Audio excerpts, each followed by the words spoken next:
우리는 요한복음 강의를 시작해서 지난 2주에 걸쳐서 요한복음 서문을 살펴보았습니다. 1장 1절부터 18절을 살펴보았죠. 특히 우리나라 성경에 말씀으로 번역된 로고스는 태초에 존재했었던 하나님이신데, 그 로고스가 육신이 되셔서 이 땅에 오신 분이 바로 예수 그리스도다라는 사실을 보았습니다. 그러나 불행스럽게도 태초에 천지를 창조하신 그 로고스가 그 안에 있는 생명을 주시기 위해서 어둠 가운데 있는 사람들에게 빛을 비추시고 이 땅에 오셨지만 세상이, 어둠이 깨닫지를 못했습니다. 그래서 하나님께서는 그 빛을 알아보게 하는 안내자로서 한 사람을 먼저 보내셨습니다. 그가 바로 세례 요한입니다. 세례 요한은 빛에 대하여 증거하고 또 자기가 하는, 세례 요한이 하는 증거를 통해서 모든 사람이 그 빛을, 그 로고스를, 빛이 되어 오신 로고스를 믿게 하기 위해서 하나님으로부터 보냄을 받았습니다. 오늘 우리가 살펴볼 본문은 바로 그 세례 요한이 육신이 되어 오신 로고스, 즉 예수 그리스도에 대해서 증언하고 있는 내용입니다. 잘 아시다시피 세례 요한은 요단강에서 회개의 메시지를 선포하면서 회개의 세례를 베풀었습니다. 그가 목소리를 높여서 선포했었던 메시지가 무엇입니까? 회개하라, 천국이 가까이 왔느니라. 회개에 합당한 열매를 맺어라. 좋은 열매를 맺지 아니하는 나무마다 찍혀서 불에 던져지리라. 그의 메시지는 아주 강력했습니다. 그리고 이 강력한 그의 메시지를 들은 예루살렘과 온 유대와 요단강 사방에서 수많은 사람이 그에게 나와서 자기들의 죄를 자복하고 회개하고 그에게 세례를 받았습니다.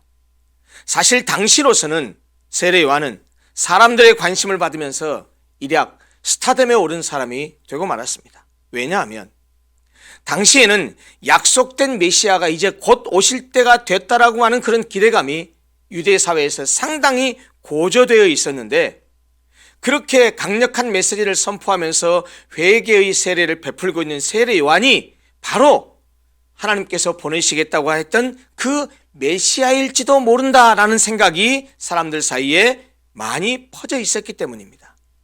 그래서 유대 종교 지도자들이 제사장들과 레위인들을 세례 요한에게 보내서 그의 정체를 구체적으로 물었습니다. 너 누구냐 이 말이죠.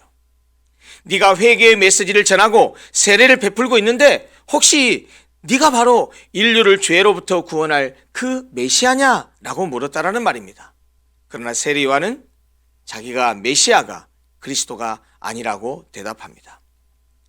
그러자 그들은 세례 요한에게 그러면 네가 메시아가 아니면 엘리야냐? 라고 묻습니다. 왜 갑자기 엉뚱하게 엘리야냐라고 물었을까요? 엘리야는 여러분 잘 아시다시피 북방 이스라엘의 아합 왕 시대에 활동했었던 하나님의 선지자였습니다. 엘리야 그러면 우리가 알고 있는 유명한 사건이 있죠. 갈멜산에서 바알 선지자 그리고 아세라 선지자 850명과 겨루어서 누가 참신이냐를 겨루었는데 바로 하나님이 참신이라는 사실을 증명하고 바알과 아세라 선지자들을 모두 다가 처단한 일로 아주 유명한 선지자죠. 그런데 이스라엘 역사 속에서 그렇게 활동했던 이 엘리야는 후대에 말라기 선지자에 의해서 장차 오실 메시아의 상징으로 소개되었습니다. 그러므로 세례 요한에게 네가 엘리야냐라고 묻는 것은 네가 그리스도냐? 네가 메시아냐라는 질문을 다시 하는 것과 같습니다. 말라기 4장 5절 6절에 이렇게 엘리야에 대해서 언급되어 있습니다. 보라, 여호와의 크고 두려운 날이 이르기 전에 내가 선지 엘리야를 너희에게 보내리니 그가 아비의 마음을 자녀에게 돌이키게 하고 자녀들의 마음을 그들의 아비에게로 돌이키게 하리라. 이렇게 엘리야에 대해서, 이미 살았다가 죽은 그 엘리야에 대해서 후대의 선지자가 또 엘리야를 언급하면서 그런 엘리야를 너희에게 보내겠다라고 하는 예언을 주셨습니다. 그런데 세례 요한의 회개 메시지를 통해서 수많은 사람들이 자기의 죄를 자복하고 세례를 받았기 때문에 여기 말라기 선지자가 예언한 대로 아비의 마음을 자녀에게 돌이키게 하고 자녀들의 마음을 그들의 아비에게로 돌이키게 하는 그런 일이 일어났기 때문에 세례 요한의 사역이 말라기에 예언된 바로 그 엘리야를 떠올리게 했습니다. 그러기에 네가 엘리야냐라고 물었던 것이죠. 그러나 세례 요한은 그 엘리야도 아니야라고 대답합니다. 그러자 그들이 또 묻습니다. 그러면 그 선지자냐? 그 선지자냐? 밑도 끝도 없이 그 선지자라 그랬는데 이름도 얘기하지 않고 그 선지자라 그랬는데 이거는 유대인들에게는 그 선지자 그러면 다 알려진 보편적인 의미의 선지자입니다. 그들이 물었던 그 선지자는 신명기에 있는 모세가 약속했던 선지자를 가리킵니다. 신명기 18장 15절에 보면 이런 말씀이 있습니다. 네 하나님 여호와께서 너희 가운데 내 형제 중에서 너를 위하여 나와 같은 선지자 하나를 일으키시리니, 지금 모세가 하는 말입니다. 모세가 하는 말이 나와 같은 선지자 하나를 나중에 일으킬 것이다. 그러니 너희는 그의 말을 들을지니라. 이런 말이 있는데 여기 말한 나와 같은 선지자, 그가 바로 그 선지자입니다. 따라서 네가 그 선지자냐라고 하는 이 질문 역시 모세가 예언한 모세와 같은 그 선지자, 다시 말하면 출애굽한 이스라엘 백성들이 따라야 했던 모세처럼 우리가 따라야 할 메시아가 바로 너냐? 라는 그런 질문과 같습니다. 그런데 세례 요한은 이에 대해서도 역시 아니라고 합니다. 세례 요한은 자신의 정체를 밝히도록 요구하는 질문에 대해서 자신은 그리스도가 아니다, 모세가 예언했던 그 선지자도 아니다, 말라기에 예언된 엘리야도 아니다, 이렇게 모두 다 부인함으로써 자신은 그들이 기다리고 있었던 메시아가 아니라는 사실을 분명하게 천명합니다. 그러자 바리새인들이 보낸 자들이 마지막으로 묻습니다. 그러면 도대체 너 누구냐? 도대체 너 누구냐? 그러면 그리스도도 아니고 엘리야도 아니고 그리고 그 선지자도 아니면 그럼 너는 누구냐? 누구기에 이런 메시지를 전하고 누구기에 이런 회개의 세례를 베푸느냐? 이런 질문이죠. 그에 대해서 세례 요한이 이사야 40장 3절의 말씀을 인용해서 이렇게 대답합니다. 나는 선지자 이사야의 말과 같이 주의 길을 곧게 하라고 광야에서 외치는 자의 소리로라. 세례 요한 자신은 광야에서 외치는 자의 소리로서 그리스도의 길을 예비하는 선구자일 뿐이다 라는 사실을 명확하게 밝힙니다. 그러자 그들은 세례 요한에게 아주 곤란한 질문으로 공격합니다. 그래? 네 대답대로 네가 만일 그리스도도 아니고 엘리야도 아니고 그 선지자도 아니라고 한다면 그러면 세례는 왜 베푸냐? 라고 묻습니다. 세례는 잘 아시다시피 죄를 씻음 받았다는 것, 그리고 새로운 삶으로 들어가는 것을 상징하는 것입니다. 그러기에 그 바리새인들이 보낸 그 제사장들, 서기관들, 이런 사람들이 생각하기에는 교권을 잡은 특권 계급이나 하나님께서 보내신 사람이 아니면 세례를 주는 것이 불법이라고 생각됐기 때문에 도대체 네가 뭔데? 그리스도도 아니고 엘리야도 아니고 그 선지자도 아니라고 한다면 네가 뭔데? 네가 무슨 자격으로 또 왜 세례를 베푸느냐라는 그런 질문입니다. 세례를 베푸는 권한에 관한 질문을 받은 이 세례 요한은 그에 대한 대답을 하는 것이 아니라 마치 동문서답과 같은 이야기를 합니다. 그런데 그 동문서답과 같은 대답도 그의 뒤에 오실 분, 자기의 세례 요한 뒤에 오실 그분, 즉 그리스도의 탁월성에 대해서 증언하는 것으로 대답을 합니다. 27절에 이렇게 말하고 있지요. 요한이 대답하되 나는 물로 세례를 베풀거니와 너희 가운데 너희가 알지 못하는 한 사람이 섰으니 이미 그분이 오셨다는 것이죠. 곧 내 뒤에 오시는 그이라. 그분은 나보다 뒤에 태어난 분이다. 그런데 나는 그의 신발끈을 풀기도 감당치 못하겠노라. 이렇게 대답합니다. 세례 요한 그는 물로 세례를 베풀지만 자기 뒤에 오시는 분, 그분은 성령으로 세례를 베푸실 것이다. 성령으로 세례를 베푸실 분이 내 뒤에 오신다 하는 그런 이야기입니다. 그분은 자기보다 뒤에 오시지만 자기 자신은, 세례 요한은 그분의 신발끈을 푸는 것조차 감당치 못한다고 이야기합니다. 무슨 말입니까? 여러분, 신발끈을 푸는 일, 이것은 가장 낮은 종의 일이었습니다. 그러므로 자신은 그 성령으로 세례를 베풀 분에 비하면 자기는 아주 낮은 종보다 못할 정도이고 그분은 자기하고 비교할 수 없는 지존하신 분이라는 말을 하고 있는 것입니다. 이렇게 세례 요한은 여러 가지 표현으로 메시아, 곧 그리스도에 대해서, 예수님에 대해서 증언했습니다. 그런데 이런 자기에게 그리스도냐라고 물었던 사람들이 와서 대화하는 일이 있었던 그 다음날, 이 일이 지난 그 다음날 이튿날에 그가 그렇게 증언했던 분을 세례 요한이 직접 만나게 됩니다. 그분이 세례 요한 자신에게 세례를 받으러 오시는 것이었습니다. 이때 세례 요한은 지금까지 증언했었던 그분에 대한 실체를 명확하게 밝혀서 이렇게 말합니다. 그에게 세례를 받으러 나아오시는 예수를 가리키면서 하셨던 말씀이 무엇입니까? 29절 하반절 말씀입니다. 우리가 너무나 잘 아는 말씀이죠. 보라, 세상 죄를 지고 가는 하나님의 어린 양이로다. 여러분, 이 세례 요한이 예수님을 가리켜서 증언한 이 짤막한 표현, 세상 죄를 지고 가는 하나님의 어린 양이라는 이 말은 그리스도의 사랑, 그의 희생, 그의 고난, 그리고 그의 승리 등 여러 가지 의미를 함축하고 있는 표현입니다. 먼저 세례 요한이 세상 죄를 지고 가는 하나님의 어린 양이다 라고 말했을 때 세상 죄는 무엇을 말합니까? 간단히 말하면 모든 사람의 모든 종류의 죄를 말합니다. 거짓말, 탐욕, 차별, 도둑질, 살인, 사기, 인격 무시, 갑질, 성범죄, 뇌물수수, 권력 남용 등 인간이 저지를 수 있는 모든 죄들을 다 가리켜서 세상 죄라고 표현했습니다. 사실 인간의 죄는 매우 다종다양하죠. 여러분, 자세히 현대인들의 사고를 보십시오. 현대인들은 죄를 상대적, 주관적으로 생각하는 경향이 매우 강합니다. 쉬운 말로 말하자면 죄를 죄로 여기려 하지 않는다는 말입니다.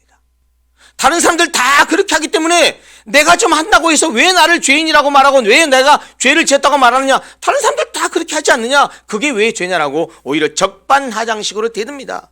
죄를 짓고도 그것이 왜 죄냐고 따지는 뻔뻔한 시대가 되어버렸습니다. 그러나 여러분, 죄가 무엇입니까? 죄는 근본적으로 말하자면 하나님을 떠나는 것입니다. 인간의 조상 아담이 하나님과의 언약을 깨트리고 하나님의 말씀을 거역하고 불순종한 것이 바로 죄입니다. 첫사람 아담의 타락 이후에 우리 인간은 본질적으로 죄인이 되었습니다. 이게 무슨 말인지 아세요? 인간의 본성 자체가, 인간성 자체가 죄성으로 똘똘 뭉쳐져 있다는 말입니다. 그러므로 사람은 누르면 죄밖에 안 나와요. 하나님을 떠나버린 인간은 하나님도 모르고 말씀도 모르고 살아갑니다. 하나님의 말씀과 정반대로 살지요. 하나님을 자신의 속에서 밀어내버린 인간은, 하나님으로부터 등을 돌려버린 인간은 자기 스스로가 하나님이 되어서 살아갑니다.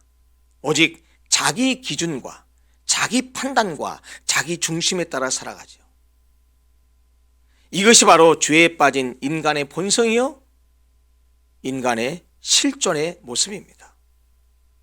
그렇다고 한다면 인간 불행의 근원인 이 죄를 어떻게 해결할 수 있을까요?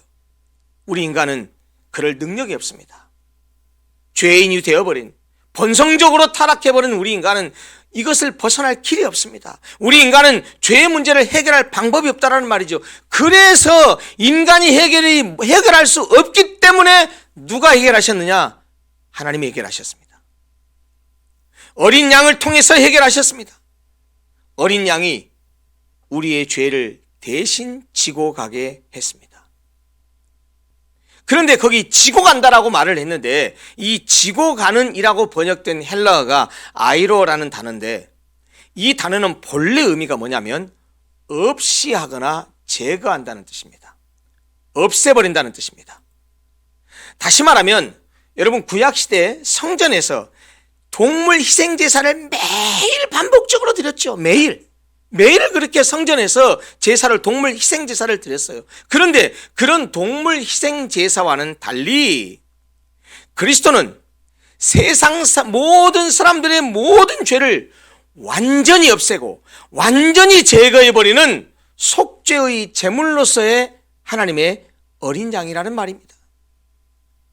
그런데 여기 세상 사람들의 모든 죄, 그 세상 죄를 지고 가는 어린 양이라고 말했던 이 어린 양은 레위기 16장에 나오는 속죄일에 관한 규례에 등장하는 아사셀 염소를 연상시킵니다. 레위기 16장을 보면 속죄일의 규례가 이러합니다. 대제사장이, 거기는 아론으로 표현되어 있어요. 대제사장이 속죄일에 사용할 염소를 제비를 뽑아서 선택합니다. 2마리를 뽑습니다.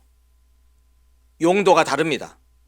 한 마리는 하나님께 드리는 속죄 제물로 바쳐지는 염소입니다.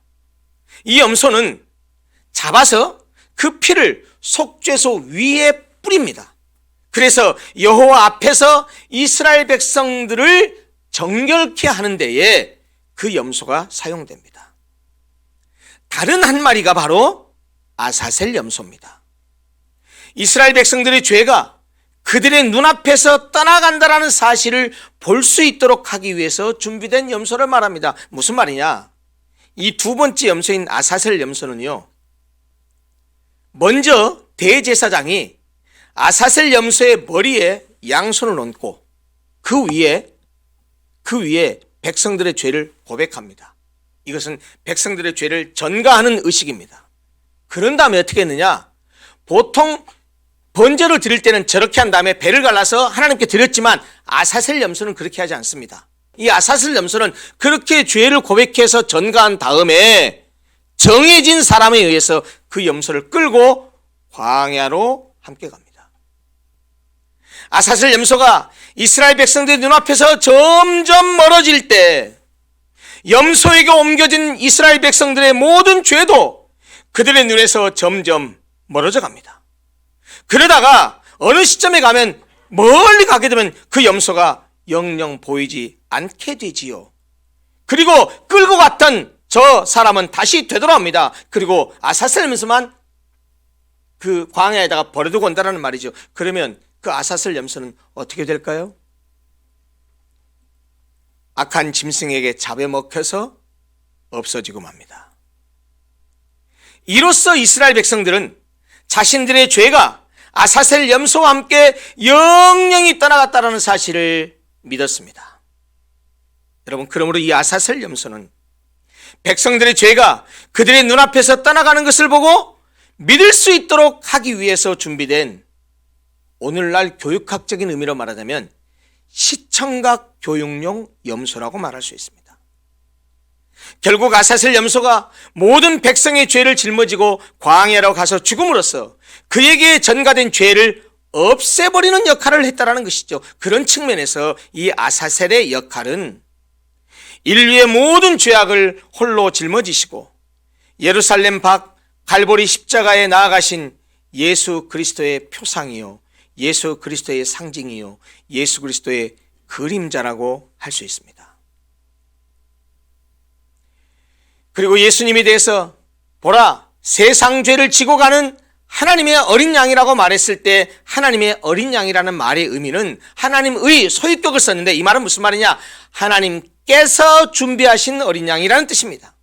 그런데요, 이 어린 양이라는 표현은 공관복음에는 나타나지 않습니다. 오직 요한의 기록들에만 등장하는 표현입니다. 그런데 요한이 예수님에 대해서 어린 양이라고 한 것은 유대인들의 의식 속에 있는 어린 양에 대한 독특한 관념을 염두에 두고서 예수를 어린 양이라고 선포한 것입니다. 실제로 어린 양에 대한 이미지는 구약 성경에 상징적으로 드러나 있습니다. 여러분, 어린 양 그러면 떠오르는 구약 성경의 중요한 사건이 있죠. 첫 번째가 뭡니까? 바로 모리아산에서 있었던 어린 양입니다. 여러분 잘 아시겠지만 하나님께서 아브라함에게 100세에 낳은 외아들 이삭을 번제로 바치라고 했습니다. 이거는 사실 아브라함의 입장에서는 순종할 수 없는 명령이었습니다. 그런데 여러분, 아브라함이 어떻게 합니까? 순종할 수 없는 하나님의 명령을 순종합니다. 사흘길을 걸어서 하나님께서 명령하신 모리아 산에 올라서 아들 이삭을 제물로 바치죠. 실제로 이삭이 죽어서 바쳐진 건 아니지만 잡아 죽이려고 할 때 아브라함아 급하게 말씀하시면서 네 아들 이삭에게 털끝 하나 건드리지 말아라.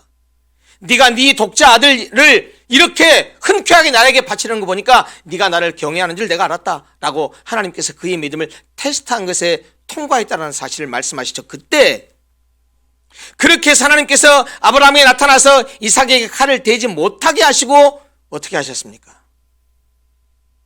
순양을 준비해 주셨습니다. 이삭 대신에 이 순양이 제물로 드려졌던 것이죠. 또 다른 양을 유대인들에게 각인되어 있는 양이 무엇입니까? 그들의 역사 속에서 모든 이스라엘 유대인들이 잊을래야 잊을 수 없는 양, 그게 뭡니까? 출애굽 당시 모세가 베풀었던 10번째 재앙에서의 어린 양, 곧 유월절 어린 양입니다. 하나님께서는 430년 동안 이집트에서 종살이하던 이스라엘 백성들을 해방시키기 위해서 모세를 바로에게 보냈습니다. 바로가 이스라엘 백성들을 놓아달라고 하는 모세의 요청을 거절하자 마지막으로 이집트에서 10가지 재앙을 내리게 되죠. 그리고 그 10가지 재앙 가운데 마지막 10번째 재앙이 무엇이었습니까? 사람이든 짐승이든 애굽에서 태어난 첫 번째 것은 모두 죽임을 당하는 것이었습니다. 첫 번째 의미가 뭡니까? 모두를 상징합니다. 첫 번째를 죽인다는 말은 모두 죽인다는 말입니다. 모두에 대한 심판을 전제하는 말입니다. 그러나 하나님은 이스라엘 백성도 이집트에 살고 있잖아요. 그들도 첫 번째 태어난 사람들이 있고 그들에게도 첫 번째 태어난 짐승들이 있을 거 아니겠습니까? 그런데 하나님은 이스라엘 백성이 이 죽음의 재앙에서 벗어날 수 있는 길을 알려주셨습니다. 그것이 무엇이었습니까? 어린 양을 잡아서 그 어린 양의 피를 집에 들어가는 문에 인방과 설주에 바르라는 것이었죠. 그러면 죽음의 사자가 그 어린 양의 피를 보고 넘어가게 될 것이다 라고 말했는데, 그렇게 해서 이스라엘 절기로 탄생한 것이 유월절 아닙니까?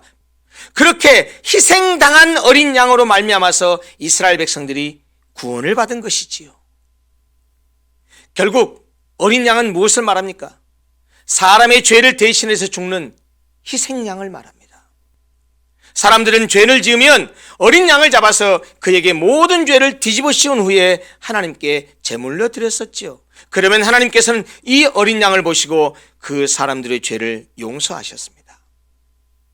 세례 요한이 예수님을 향해서 하나님의 어린 양이라고 한 것은 예수님이 그렇게 우리 모든 사람의 죄를 뒤집어 쓰고 대신 죽으실 분이었기 때문입니다. 그분이 우리의 구세주이기 때문입니다.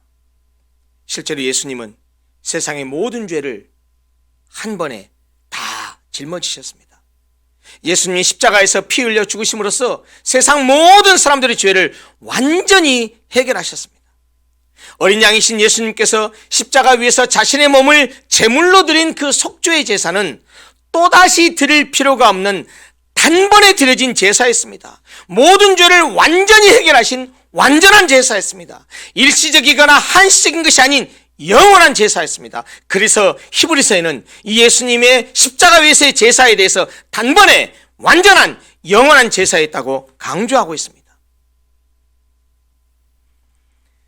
예수님을 향해서 세상 죄를 지고 가는 하나님의 어린 양이라고 선포함으로써 예수가 세상의 구세주라고 증언한 세례 요한은 예수님에 대한 증언을 거기에서 그치지 않습니다. 33절을 보십시오. 예수님이 어떤 존재라고 말하십니까? 누구든 그 머리 위에 성령이 머무는 걸 보면 그가 바로 성령으로 세례를 주시는 이라는 사실을 알라고 하셨는데, 하나님이 그렇게 말씀하셨는데 예수님의 머리 위에 바로 성령이 머물렀다. 그러니까 바로 예수님 어떤 분이나 성령으로 세례를 주시는 이라고 세례 요한이 증언합니다. 나아가서 34절에서 뭐라고 말합니까? 성령으로 세례를 주시는 이라고 한다면 그분이 누구라는 말입니까? 하나님의 아들이라는 말입니다. 그래서 33절에서는 예수는 성령으로 세례를 주시는 분이다. 34절에서는 예수는 하나님의 아들이라고 당당하게 증언합니다. 한마디로 말하면 예수님은 하나님께로부터 온 신적 권위를 지신 메시아다, 그리스도다라는 사실을 분명하게 밝히고 있지요. 사랑하는 성도 여러분, 과학기술과 인간의 미래에 대해서 사회학자들은 두 가지의 서로 다른 예측을 합니다. 어떤 사람들은 인류의 미래를 비관적으로 봅니다. 왜냐하면 이 과학기술 문명의 폐해로 인해서 인류가 머지않아 멸망하게 될 것이다 라고 비관적으로 생각하는 사람들이 있습니다. 대부분의 사람들은 과학기술이 발전하면 발전할수록 과학기술 문명의 덕택으로 인간의 욕구들은 더욱 충족되고 우리가 사는 세상은 점점 더 좋아져서 마침내는 유토피아를 이루게 될 것이라고 그렇게 생각합니다. 그러나 냉정하게 우리가 살아가고 있는 우리의 세상을 살펴보면 이 세상은 그 낙관론자들처럼 그렇게 낙관적으로 변해가는 것 같지 않습니다.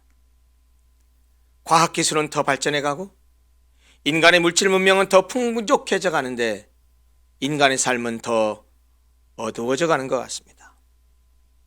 물질주의가, 성공주의가 사람들을 더욱더 세속주의로 몰아감으로써 인간은 더 비인간화되고 인간은 더 비도덕적이 되고 인간은 더 기계화되어 가고 있는 것 같습니다.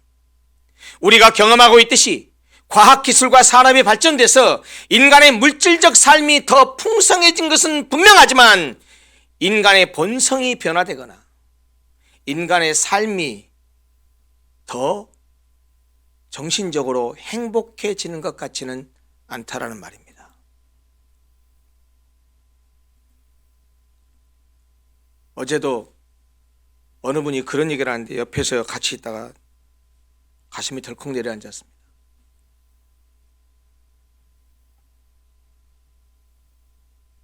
명동 한복판에 빌딩을 가지고 있고 남편이 큰 기업을 하고 있고 재산도 풍족히 가지고 계신 분이에요. 근데 그분이 진지하게 하시는 말씀이 세상 살고 싶지 않대요. 최근에 자꾸 자살 충동을 느낀대요. 순간 들으면서 저도 깜짝 놀랐습니다. 여러분, 많은 물질과 돈이, 사회적인 지위가 인간을 행복하게 합니까? 제가 다른 얘기 안 하고 그분에게 조심스럽게 신앙을 가져보십시오. 딱 한마디 했습니다. 물론 그분을 위해서 기도하고 있고 계속해서 복음을 전하고 그분에게 하나님을 소개하려고 물론 부단히 애를 쓰고 있습니다. 근데 어저께 그 말을 들으면서 너무 가슴에 철렁 내려앉으면서 그래, 세상적으로 말하면 어디 가진 것, 뭐 부정한 것 없는 사람인데 왜 그런 생각을 할까? 그러고 생각해 봤어요. 나는 집도 없고 빚만 가지고 있고 나는 아무것도 없는 사람인데 나는 한 번도 인생을 그렇게 비관적으로 생각한 적이 없고 나는 지금 너무 행복하게 살고 있는데, 비록 조그만 교회에서 목회하고 있지만 이렇게 교회를 섬기고 성도를 섬기는 내 지금 삶이 내가 선택한 가운데 가장 잘한 선택이고 가장 즐겁고 가장 행복하고 가장 보람된다고 생각하고 살고 있는데 나는 저 사람하고 비교하면 어디에 손톱 밑에 때만도 못한 사람인데 왜 저 사람은 자살 충동을 느끼고 나는 이렇게 인생의 의미를 가지고 즐겁게 행복하게 살아갈까? 여러분, 분명한 사실은 아무리 과학물질 문명이 발전되어 간다 해도 인간은 여전히 죄인입니다. 여러분, 인간에게는요, 세상의 어떤 것으로 채워도 채워지지 않는 공간이 있어요. 돈으로 채우고 물질로 채우고 쾌락으로 채우고 권력으로 채우고 모든 것으로 채워도 절대로 채워지지 않는 절대적인 공간이 있어요. 그것은 하나님만이 채울 수 있습니다. 인간의 죄의 문제 역시 어떤 것으로도 해결할 수 없습니다. 오직 예수 그리스도의 십자가만이 인간의 죄 문제를 해결할 수 있습니다. 예수 그리스도의 피 묻은 복음만이 진정한 유토피아를 가져올 수 있습니다. 그런 점에서 과학기술이 발전되면 발전될수록 물질 문명이 더욱더 창대해 가고 더욱더 번창해 갈수록 저는 어떻게 생각하느냐, 오히려 예수 그리스도에 대한 믿음의 의미와 가치는 반대급부적으로 더 커져갈 것이라고 생각합니다. 하나님의 어린 양 예수, 그 예수 그리스도의 피가 우리를 죄에서 깨끗하게 합니다. 하나님의 어린 양 예수님의 피를 믿는 믿음이 우리를 새롭게 합니다. 쾌락을 이기게 하고 허물을 극복하게 하고 절망에서 벗어나게 합니다. 거룩함을 사랑하게 하고 의미 있고 가치 있는 삶을 살게 하고 우리로 하여금 미래에 대한 소망을 갖게 합니다.